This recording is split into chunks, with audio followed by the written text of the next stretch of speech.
सलाम, नमस्ते, सत श्री अकाल। मैं हूं रज़ा और आप देख रहे हैं रज़ाग्राफी। दोस्तों, इजराइल को लेकर स्पेशल रिपोर्ट आपके सामने आया हूं। दोस्तों, आपको बता दूं कि इस तरह की रिपोर्ट आपसे छुपाई जाती है।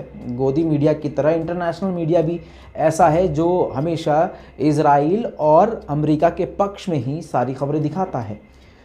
तो दोस्तों, हमारी कोशिश है कि जो जेन्युइन चीज़ें हैं जो आपसे छुपाई जाती हैं वो आपको आसान ज़बान में बताई जाए।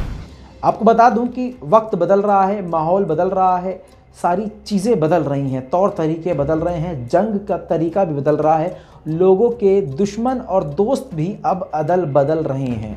ऐसे माहौल में अब आपको बताऊं कि इजराइल ने खुद बताया है कि उसके लिए कौन कौन ख़तरा है। जी हाँ, बहुत ही कम वक्त लूँगा और बहुत बड़ा अपडेट आपको दूंगा। ये खुद इजराइल ने ही बताया है, यानी इजराइल के ग्लोबल जियोपॉलिटिकल एक्सपर्ट ने रिपोर्ट जारी करके ये इजराइल की तरफ से सारी दुनिया को बताया है कि फ़िलहाल के वक्त में ईरान इजराइल के लिए बड़ा ख़तरा है, लेकिन फ्यूचर के लिए तुर्की और पाकिस्तान इजराइल के लिए बड़ा ख़तरा है। क्यों?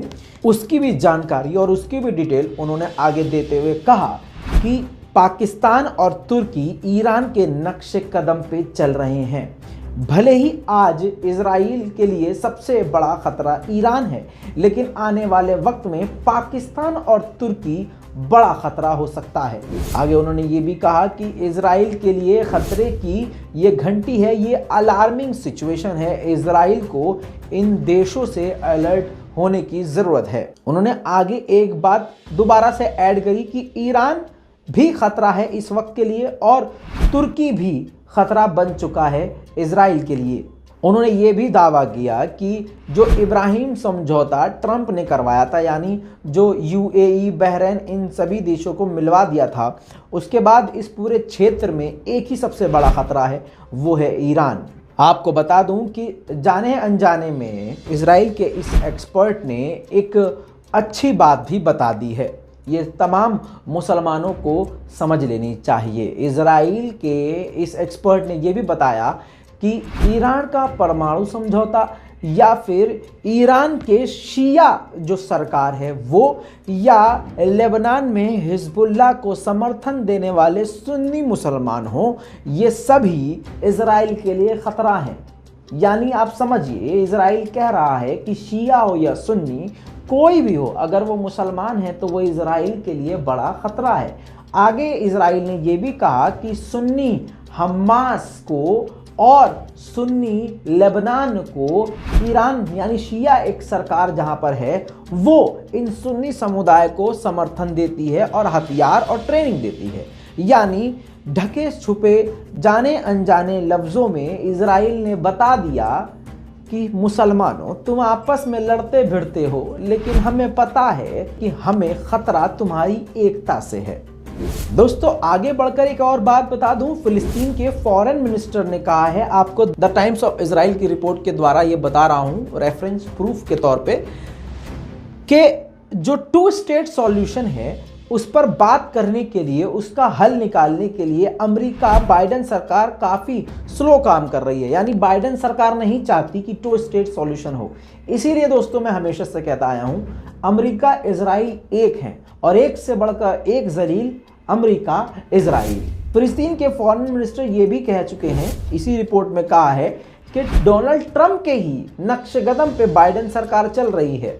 आपको बता दूं कि जब डोनाल्ड ट्रंप हारे थे और जो बाइडेन सरकार में आए थे, तो ईरान ने एक बात कही थी, वो बात फिर से सही साबित हो गई। ईरान ने कहा था कि अमेरिका में किसी भी सरकार आए उससे अमेरिका की रणनीति चेंज नहीं होगी, और आज वही हुआ कि अमेरिका की हरकतों से ये क्लियर हो गया है कि अमेरिका की रणनीति में कोई भी बदलाव नहीं आया है। दोस्तों, एक बड़ा अपडेट आपको बता दूं, एक तरफ तो ये सारे खतरे बताए हैं, कौन कौन से देश आने वाले वक्त में खतरा है, जिसमें पाकिस्तान, तुर्की और ईरान तो है ही। आपको ये भी बताता चलूं, क्योंकि ये इजराइल की स्पेशल रिपोर्ट आप देख रहे हैं, तो इजराइल ने जर्मनी से सबसे बड़ी और सबसे खतरनाक डील की है। यानी 3 खतरनाक सबमरीन 9 साल के अंदर जर्मनी से बनकर इजराइल पहुंच जाएगी। ये जो सबमरीन होगी ये दुनिया की सबसे खतरनाक और एडवांस टेक्नोलॉजी से लैस होगी। ये जो डील हुई है, इस डील की कीमत है 3 बिलियन यूरोज। दोस्तों, यूएन में जो अमेरिका का मिनिस्टर है, एनवॉय है, उसने यूएन में बड़ा बयान दिया है और वो भी इजराइल के खिलाफ। जी हां, आपको बता दूं कि जिस प्रकार से मैंने आपको कल की रिपोर्ट में बताया और दिखाया था कि वेस्ट बैंक से लेकर फिलिस्तीन के अलग अलग इलाकों में फिलिस्तीनियों के घरों को उनके सामान समेत तोड़ दिया जा रहा है। इस कड़ाके की ठंड में उनके घरों को तोड़ दिया जा रहा है और उनके खुले आसमान के नीचे उनके बच्चों और बूढ़े बुजुर्गों को छोड़ दिया गया है। इसकी आलोचना करते हुए यूएस के एनवॉय ने यूएन में कहा है कि ये जो कार्रवाई इजराइल कर रहा है ये गलत है और इसको रोकना चाहिए। दोस्तों, अगला अपडेट कल की खबर पर। इजराइल के तरफ से भी ये बताया गया है कि इजराइल के ऑफिशियल्स तुर्की के मिनिस्ट्री से लगातार कांटेक्ट में हैं और इजराइल के प्रेसिडेंट हाल में ही कभी भी तुर्की पहुंच सकते हैं। दोस्तों, यूएई ने इजराइल को अपना पिता बना लिया, बाप बना लिया। उसी के साथ अब इजराइल का एजेंडा यूएई ने अपना लिया है। जी हां, दुबई की अब किताबों में, स्कूलों की किताबों में, सिलेबस में ऐसी ऐसी चीज़ें ऐड कर दी गई हैं जो अब पूरी दुनिया के मुसलमानों के लिए बड़ा झटका है। आपकी स्क्रीन पर अब यूएई की टेक्स्ट बुक में दिखाया गया है कि यहूदी और मुसलमान दोस्त हैं, एक साथ हैं, दोस्ती दिखाई गई है। और तो और इजराइल और यूएई को बेहतरीन दोस्त बताया गया है, भाई बताया गया है। लेकिन यूएई ने जहां पर यह काम किया वहां पर एक बेहतरीन काम किया जो मुझे और सारी दुनिया को जरूर पसंद आएगा। आपकी स्क्रीन पे उसी टेक्स्ट बुक में जो पूरा इजराइल का मैप है, उस पूरे इजराइल के मैप पर इजराइल ना लिखकर फिलिस्तीन लिखा है। इजराइल नहीं, यानी मैप पे इजराइल का नाम ही नहीं लिया। बहुत अच्छा काम। दोस्तों, इस पूरी रिपोर्ट पर आपकी क्या राय है? अपनी राय कमेंट में लिखिए, रिपोर्ट को शेयर कीजिए। चैनल को अगर सब्सक्राइब नहीं किया है तो लाल बटन को दबाइए और चैनल को सब्सक्राइब कर लीजिए। मैं हूं रजा और आप देख रहे हैं रजाग्राफी। जय हिंद।